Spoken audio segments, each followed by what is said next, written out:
मेरे प्यारे देशवासियों, नमस्कार। आज 27 दिसंबर है। 4 दिन बाद ही 2021 की शुरुआत होने जा रही है। आज की मन की बात एक प्रकार से 2020 की आखिरी मन की बात है। अगली मन की बात 2021 में प्रारंभ होगी। साथियों, मेरे सामने आपकी लिखी ढेर सारी चिट्ठियां हैं। माय गॉव पर जो आप सुझाव भेजते हैं वो भी मेरे सामने हैं। कितने ही लोगों ने फोन करके अपनी बात बताई है।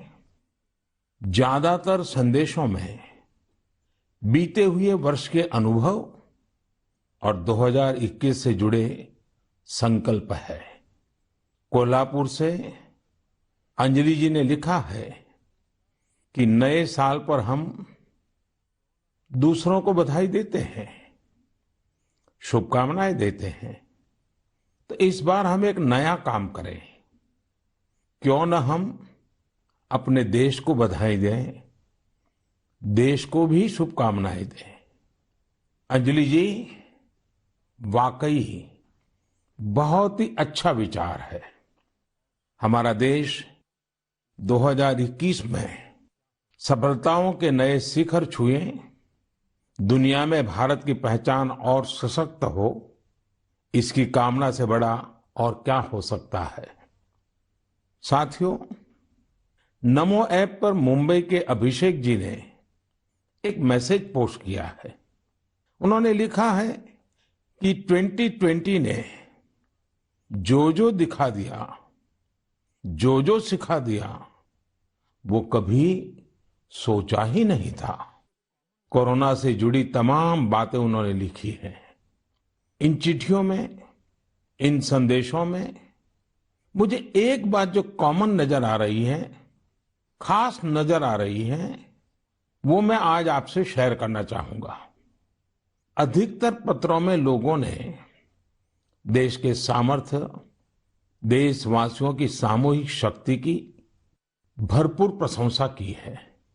जब जनता कर्फ्यू जैसा अभिनव प्रयोग पूरे विश्व के लिए प्रेरणा बना, जब ताली थाली बजाकर देश ने हमारे कोरोना वॉरियर्स का सम्मान किया था, एकजुटता दिखाई थी, उसे भी कई लोगों ने याद किया है। साथियों, देश के सामान्य से सामान्य मानवी ने इस बदलाव को महसूस किया है। मैंने देश में आशा का एक अद्भुत प्रभाव भी देखा है। चुनौतियां खूब आई, संकट भी अनेक आए। कोरोना के कारण दुनिया में सप्लाई चेन को लेकर अनेक बाधाएं भी आई, लेकिन हमने हर संकट से नए सबक लिए। देश का नया सामर्थ्य भी पैदा हुआ। अगर शब्दों में कहना है तो इस सामर्थ्य का नाम है आत्मनिर्भरता। साथियों, दिल्ली में रहने वाले अभिनव बैनर्जी ने अपना जो अनुभव मुझे लिखकर भेजा है वो भी बहुत दिलचस्प है। अभिनव जी को अपनी रिश्तेदारी में बच्चों को गिफ्ट देने के लिए कुछ खिलौने खरीदने थे, इसलिए वो दिल्ली की झंडेवालान मार्केट गए थे। आप में से बहुत लोग जानते ही होंगे, ये मार्केट दिल्ली में साइकिल और खिलौनों के लिए जाना जाता है। पहले वहां महंगे खिलौना का मतलब भी इंपोर्टेड खिलौने होता था और सस्ते खिलौने भी बाहर से आते थे।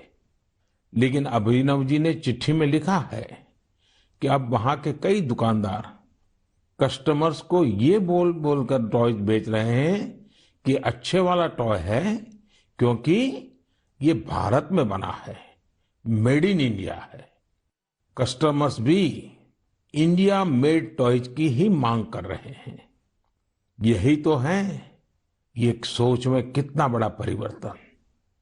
यह तो जीता जागता सबूत है देशवासियों की सोच में कितना बड़ा परिवर्तन आ रहा है, और वो भी एक साल के भीतर भीतर इस परिवर्तन को आंकना आसान नहीं है। अर्थशास्त्री भी इसे अपने पैमानों पर तोल नहीं सकते। साथियों, मुझे विशाखापट्टनम से वेंकट मुरली प्रसाद जी ने जो लिखा है, उसमें भी एक अलग ही तरह का आइडिया है।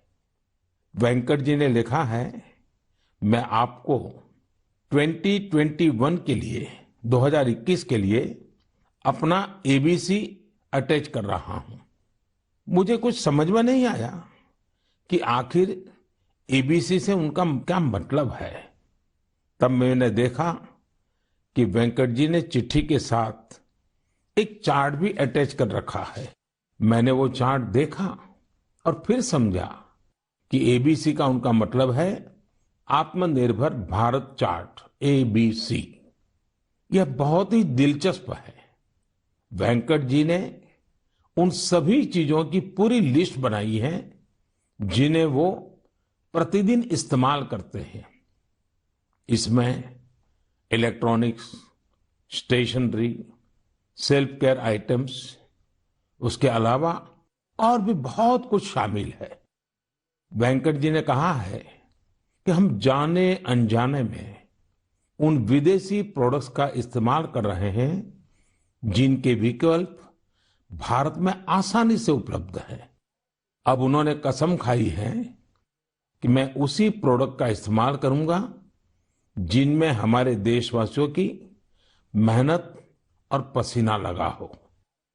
साथियों, लेकिन इसके साथ ही उन्होंने कुछ और भी ऐसा कहा है जो मुझे काफी रोचक लगा है। उन्होंने लिखा है कि हम आत्मनिर्भर भारत का समर्थन कर रहे हैं, लेकिन हमारे मैन्युफैक्चरर्स, उनके लिए भी साफ संदेश होना चाहिए कि वे प्रोडक्ट्स की क्वालिटी से कोई समझौता ना करें। बात तो सही है। जीरो इफेक्ट, जीरो डिफेक्ट की सोच के साथ काम करने का यह उचित समय है।